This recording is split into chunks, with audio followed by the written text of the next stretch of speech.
Hello students, NMR spectroscopy में आपको काफ़ी कुछ टॉपिक हम डिफाइन कर चुके हैं कि स्पिन एक्टिव न्यूक्लियाई क्या होता है और न्यूक्लियर स्पिन क्या होता है, न्यूक्लियर स्पिन की वैल्यू कैसे कैलकुलेट की जाती है और रेजोनेंस क्या है, रिलैक्सेशन क्या है, गाइरेशन क्या है, प्रिसिशनल मोशन क्या है। ठीक है ना, ये सारे टॉपिक को हम डिफाइन करने के बाद अब हम यहाँ से आते हैं कि आपका methods of NMR spectroscopy. Methods of NMR spectroscopy मतलब किसी भी कंपाउंड का यदि आपने एनएमआर स्पेक्ट्रा डिटेक्ट करना है तो उसके लिए कितने तरीके से हम उसके एनएमआर को डिटेक्ट कर सकते हैं या ऑब्टेन कर सकते हैं। उसके लिए यहाँ पे दो टाइप की मेथड्स होती है। देखिए क्या क्या होता है, जरा सुनेंगे। ठीक है ना, पहला है आपका लीनियर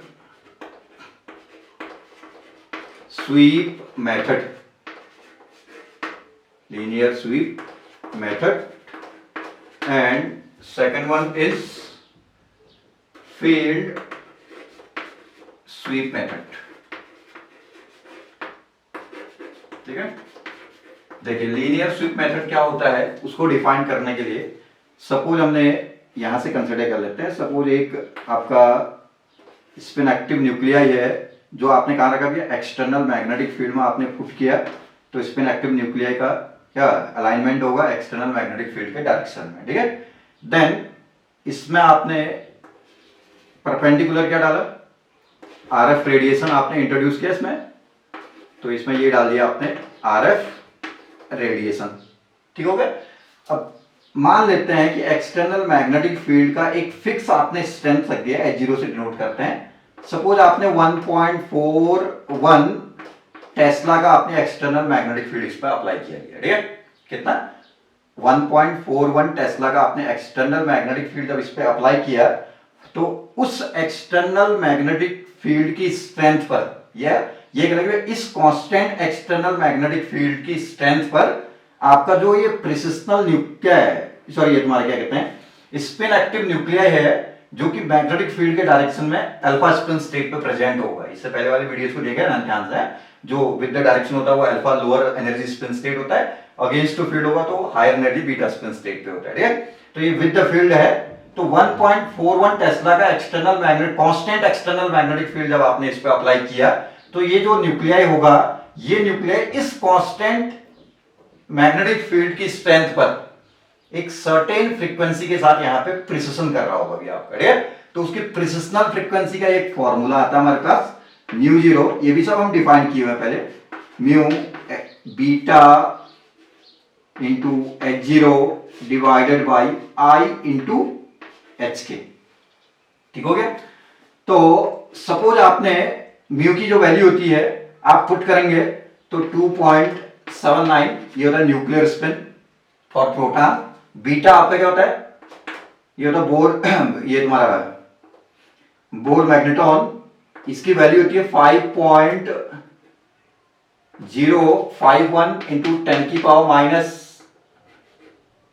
27 के आसपास जूल में। ठीक है ना, अर्गमो 24 के आसपास दिखेगा। H0 की वैल्यू कितनी रखी आपने 1.41 टेस्ला आपने पुट किया डिवाइडेड बाई I की वैल्यू कितना है 1/2। हम पीएमआर के लिए चल रहे हैं तो पीएमआर के केस में आपका I की वैल्यू 1/2 होता है। पीएमआर में म्यू की value spin active nuclei proton के लिए आपका न्यूक्लियर स्पिन इतना होता है और बोर मैग्नेटॉन की वैल्यू 5.051 इंटू 10 की पावर माइनस 27 और H की वैल्यू 6.62 इंटू 10 की पावर माइनस 34।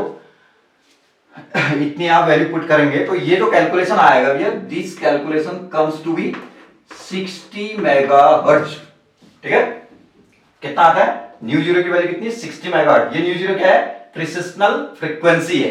कहने का मतलब इतना कांस्टेंट एक्सटर्नल मैग्नेटिक फील्ड आपने अप्लाई किया तो इतना कांस्टेंट एक्सटर्नल मैग्नेटिक फील्ड पर जो आपका क्या है स्पिन एक्टिव न्यूक्लियाई है अल्फा स्पिन स्टेट में, वो आपका इतनी फ्रीक्वेंसी के साथ क्या कर रहा होगा, यहाँ पे प्रिसिशन कर रहा होगा भैया अल्फा स्पिन स्टेट में। ठीक है, अब आपने क्या किया इसमें परपेंडिकुलर क्या डाला, आरएफ रेडिएशन डाले। कहां से, ऑसिलेटर की हेल्प से आपने क्या आरएफ रेडिएशन की फ्रीक्वेंसी यहां से इंट्रोड्यूस करना शुरू किया। पहले लोअर फ्रीक्वेंसी डालेंगे, धीरे धीरे फ्रीक्वेंसी को हम क्या करते गए, बढ़ाते गए। ठीक है, तो जैसे ही आपका फ्रीक्वेंसी बढ़ाते जाएंगे तो एक सर्टेन कंडीशन पर आरएफ रेडिएशन की फ्रीक्वेंसी इसके प्रिसिशनल फ्रीक्वेंसी दैट इज 60 मेगाहर्ट्ज को क्या कर जाएगा आपका इक्वेट कर जाएगा भैया आपका। जैसे ही आरएफ रेडिएशन की फ्रीक्वेंसी और प्रिसिशनल फ्रीक्वेंसी स्पिन एक्टिव न्यूक्लियर का अल्फा स्पिन स्टेट में इक्वल हो जाएगा तो वो रेजोनेंस की कंडीशन हो गई। रेजोनेंस की कंडीशन हो गई तो स्पिन एक्टिव न्यूक्लियर क्या है बीटा स्पिन स्टेट में ट्रांजिशन कर जाएगा को ये फ्लिप करके अगेंस्ट टू फील्ड चले जाएगा। बीटा स्पिन स्टेट में क्या होता है अगेंस्ट टू फील्ड होता है, या तो अगेंस्ट टू फील्ड चले जाएगा को या आपका बीटा स्पिन स्टेट में शिफ्टिंग कर जाएगा आपका, तो तब जाकर के आपका एनएमआर स्पेक्ट्रा आपको ऑब्टेन हो। तो इस मेथड के अंदर क्या किया आपने, एक कांस्टेंट एक्सटर्नल फील्ड को पुट किया या अप्लाई किया, एक कांस्टेंट एक्सटर्नल मैग्नेटिक फील्ड पर आपने क्या किया आरएफ रेडिएशन की फ्रीक्वेंसी को वेरी करते गए तो क्या होगा आपका एक सर्टेन बढ़ाते जाएंगे आरएफ की फ्रीक्वेंसी, आरएफ रेडिएशन की फ्रीक्वेंसी को, तो एक सर्टेन फ्रीक्वेंसी पर इसके प्रिसिशनल फ्रीक्वेंसी के बराबर इसकी फ्रीक्वेंसी मैच कर जाएगी, तो आपका उसमें ट्रांजिशन हो जाएगा, क्या एनएमआर स्पेक्ट्रा आपको गेन हो जाएगा। ठीक है, इतनी बात समझ में आती है ना। तो इसमें हम जो ग्राफ प्लॉट करते हैं तो ग्राफ ऐसे प्लॉट करते हैं, ठीक है, किस किस के बीच में है, यहाँ पे आपका क्या है फ्रीक्वेंसी है न्यू, वैसे भी आपका ये इंडिपेंडेंट वेरिएबल एक्स एक्सिस में देते हैं, डिपेंडेंट वेरिएबल को हम वाई एक्सिस में, तो वाई एक्सिस में क्या हो जाएगा इंटेंसिटी हो जाएगा, तो आपका यहाँ पे क्या मिल जाएगा भैया एक स्पेक्ट्रा आपको ऐसे मिल जाएगा। ठीक है, सपोज आपका ये 60 मेगा हर्ट्ज पर आपका क्या है ट्रांजिशन हुआ था या अल्फा से बीटा स्पिन स्टेट में ट्रांजिशन हुआ, तो उतने फ्रीक्वेंसी पे आपको क्या करेगा एक आपको पी का पेयर हो जाएगा। ठीक है, इतनी बात समझ में आ जाएगा ना। तो ये तो हो गया हमारा कौन सा लीनियर स्वीप मेथड हो। लीनियर स्वीप मेथड में क्या करते हैं, एक constant external magnetic field apply किया, उसमें आपने स्पिन क्या है अल्फा स्पिन स्टेट में आपका स्पिन एक्टिव न्यूक्लियर होगा, तो एक कांस्टेंट एक्सटर्नल मैग्नेटिक फील्ड पर इस फार्मूले के अकॉर्डिंग एक पर्टिकुलर प्रिसिशन क्या है फ्रीक्वेंसी के क्या है एक पर्टिकुलर फ्रीक्वेंसी के साथ आपका क्या है यहाँ पे जो स्पिन एक्टिव न्यूक्लियर वो प्रिसिशन कर रहा होगा। ठीक है, अब आपने क्या किया यहाँ से आरएफ रेडिएशन की फ्रीक्वेंसी बढ़ाते गए, जैसे ही आपका इसकी फ्रीक्वेंसी इसके क्या है प्रिसिशनल फ्रीक्वेंसी को मैच कर गया तो आपका ट्रांजिशन होगा, तब आपको स्पेक्ट्रा ऑब्टेन होगा। ठीक है, this is known as linear sweep method. ठीक है, एक्सटर्नल फील्ड कांस्टेंट होगा, रेडिएशन की फ्रीक्वेंसी लीनियरली आपने स्वीप किया, लोअर फ्रीक्वेंसी से हाई फ्रीक्वेंसी तक आपने स्वीप करते गए, जिस फ्रीक्वेंसी पे ये क्या है मैच कर जाएगा तो वहां पे रेजोनेंस होगा, स्पेक्ट्रा आपको गेन हो जाएगा। देन दूसरा मेथड आता है आपका जिसको हम क्या कहते हैं फील्ड स्वीप मेथड कहते हैं। फील्ड स्वीप मेथड में हम क्या करेंगे, देखिए ये है ना, ये आपका सपोज नॉर्थ पोल, ये एक्सटर्नल मैग्नेटिक फील्ड में आपने न्यूक्लियर रखा हुआ है, यहां से आपने ये साउथ पोल, और सपोज आप यहां से H0 अप्लाई करेंगे, ये एक्सटर्नल फील्ड की स्ट्रेंथ होती है, यहां से आपने क्या डाला परपेंडिकुलर, हमेशा क्या है एक्सटर्नल मैग्नेटिक फील्ड के परपेंडिकुलर डालते हैं आरएफ रेडिएशन को, ठीक है ना सैंपल में। तो आपने ये कोई कंपाउंड का सैंपल होगा ना हमारे पास, तो इसमें आपके जैसे ही इसमें आरएफ रेडिएशन डाला, तो अब मान लेते हैं, चलिए ये कर लेते हैं, सपोज 100 मेगा हर्ट्ज का आपने क्या किया भैया आरएफ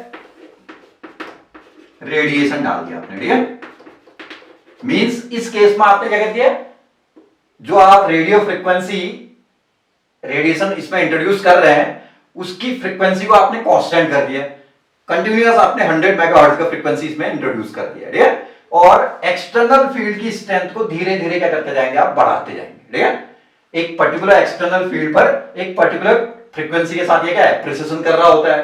पहले आपका एक्सटर्नल फील्ड H0 की वैल्यू क्या होगी कम होगी, तो कम होगी H0 की वैल्यू, तो ये प्रिसिशनल फ्रीक्वेंसी भी क्या आएगा कम आएगा।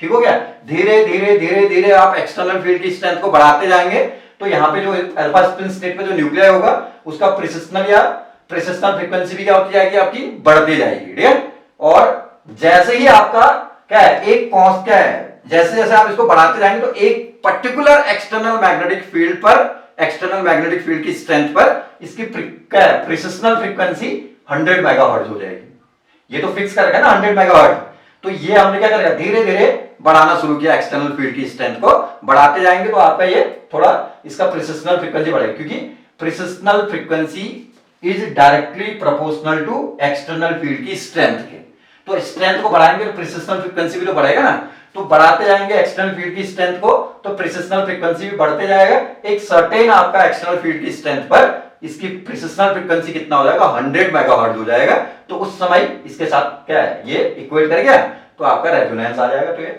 फ्लिपिंग कर जाएगा, तो आपका क्या होगा स्पेक्ट्रा गेन हो जाएगा। ठीक है, तो इसको कहते हैं field sweep method. Field sweep मतलब एक्सटर्नल मैग्नेटिक फील्ड की स्ट्रेंथ को आप स्वीप कर रहे हैं, स्वीप कर रहे हैं मतलब धीरे धीरे बढ़ाते जा रहे हैं, जैसे ही आपका क्या इक्वेट कर गया तो रेजोनेंस होगा आपका। ठीक है, तो इस समय जो आप ग्राफ प्लॉट करेंगे तो उसमें किसमें ग्राफ प्लॉट करते हैं, इंटेंसिटी वर्सेस क्या H0 एक्सटर्नल फील्ड की स्ट्रेंथ के बीच में। ठीक है, सपोज यहां पे आपका कितना है क्या मैच कर गया, तो ये कितना हो गया 100 मेगाहर्ट्ज।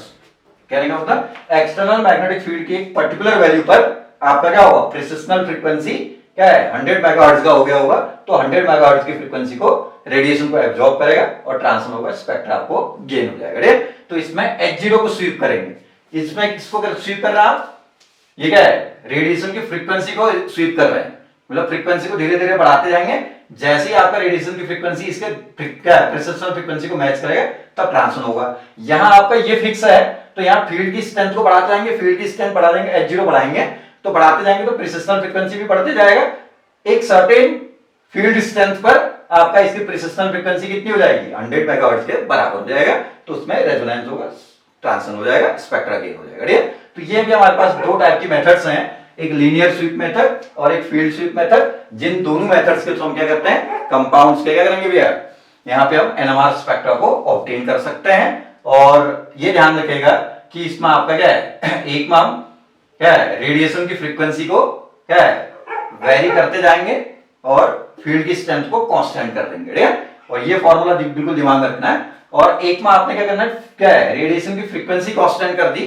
और फील्ड की स्ट्रेंथ को धीरे धीरे राइज करते गए, राइज करते करते प्रेसिशनल फ्रीक्वेंसी भी राइज होगा, एक पर्टिकुलर एक्सटर्नल फील्ड की स्ट्रेंथ पर ये प्रेसिशनल फ्रीक्वेंसी इस रेडियो फ्रीक्वेंसी के क्या है साथ मैच कर जाएगा, तो आपका ट्रांजिशन हो जाएगा, फील्ड स्वीप मेथड क्रिएट हो जाएगा आपका। ठीक है, तो ये दो मेथड्स को ध्यान रखिएगा। और इसके आगे वैसे मैं जो आगे को PMR चलूंगा भैया, मैं जनरली क्या है मोस्टली आपका लीनियर स्वीप मेथड से ही PMR को डिफाइन करने की कोशिश करूंगा।